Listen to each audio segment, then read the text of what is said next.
This girl in the press briefing room, it's an interesting way to run the briefing room with one of the dumber people that have ever been in there. I read somebody tweeted, okay, so here's what we're going to do. We're going to go 35 to 45 minutes late every day. We're going to say stupid stuff. And then we're going to act like, well, geez, we got to get to that next event. It's like, I can't believe it's already 4 o'clock. Got to go. No time for questions. So somebody has figured out, since they can't get Psaki back because she's over there warming up at MSLSD or whatever the hell she's doing, somebody's figured out that this, that Jean-Pierre there is just awful. Just absolutely awful. They did actually come back and do another short briefing with her, but I think it may only be because they got so much pressure from the press. That somebody yelled at her, right? Somebody yelled at her walking out of the first one. They said, we got to have longer briefings. Yeah, I don't know who said that, but I know Ducey was like, any questions on the economy? Can you answer anything on the economy? He did actually get a question on the economy in the second briefing, which we will have if we have time. I mean, he could just leave it at, could you answer anything? I mean, she can't answer anything. And the answers she does try to give on some of these questions are so laughably horrendous. I mean, don't they have options? Don't they have somebody else? Don't they have other options in the press office there at the White House? Well, no, she checks all the boxes. The backup guy after her is even worse. He was there once and he just froze and didn't take any questions. He just froze. Oh my God! I mean, it's just. Put him up there. I want to see that it's happen. Embarrassing. Priceless. She said something today. I mean, do we have it? She said something today about the economy. It's in cut 4. Okay, we got to hear this before we do the news. It's just unbelievable. Play that cut 4. Why do you think it is that 83% of people polled by the Wall Street Journal say the economy is poor or not so good?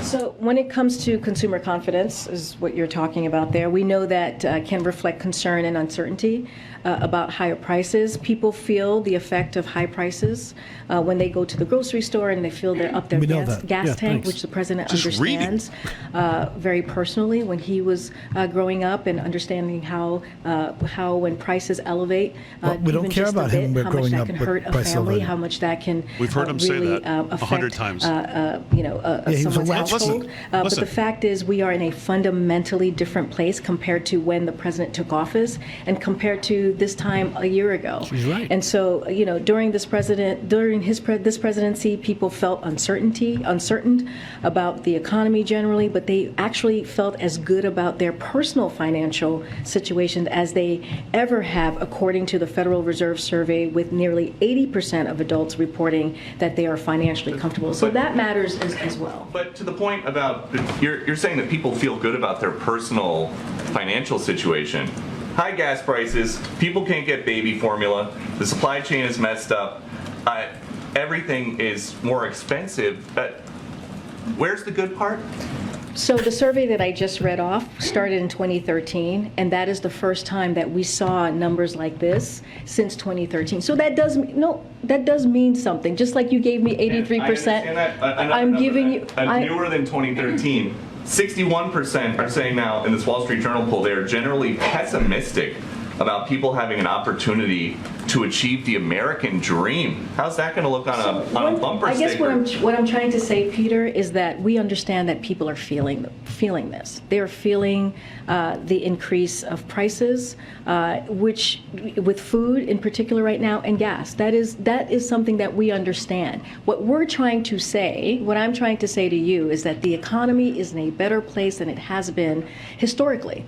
And so we feel here at this administration and other experts as well, is that we feel that we are in a good position to take on inflation. We are in a good position to really start really working on lowering prices. We leave that piece to the Federal Reserve. They have the monetary policies to deal with to have the best tools to make sure that we bring down inflation. That's the pain that the American family is feeling. Well, and so that's what we're saying. What we're saying is that we were in a different place a year ago, and now we are in a much better place economically, but there's still work to do, and we're in a much better place economically. Okay, just pause it there, G, because this is like there's so much here. I don't even. It's like break it down. What is she saying? I don't even know what she's saying. She's citing things from 2013. Yeah. She's citing people's personal pocketbook. Remember something, you airdropped money to everybody for a year. That is now slowly dissipating. So I don't know if they're trying, what stat that is that she's trying to point to say people feel good about their personal. People don't feel good about anything about their finances. Nothing. Not their spend, not their taxes, not inflation, not their gas prices, not their shopping cart, nothing. And it goes even further than that, Damon. It goes to their 401ks, their college funds for their kids. Any money that they have invested, they're watching it starting to shrink. It makes you wonder. It's like, well, we're in a better place. Compared to what? Like Rick said, the Depression era?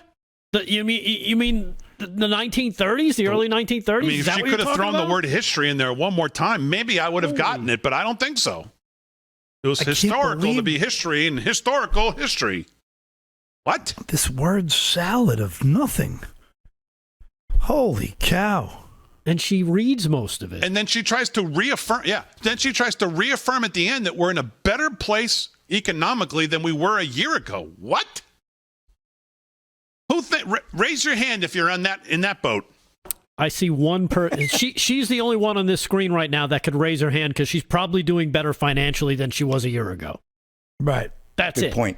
That's what she's talking about. Economically, we're doing better. Yeah, you and your friends maybe because you're all sucking living off the public dole. Right. Yeah, you don't miss a check ever, and none of them do. Exactly. Even when the government shuts down. Never had to We work go through that before. a day in their lives.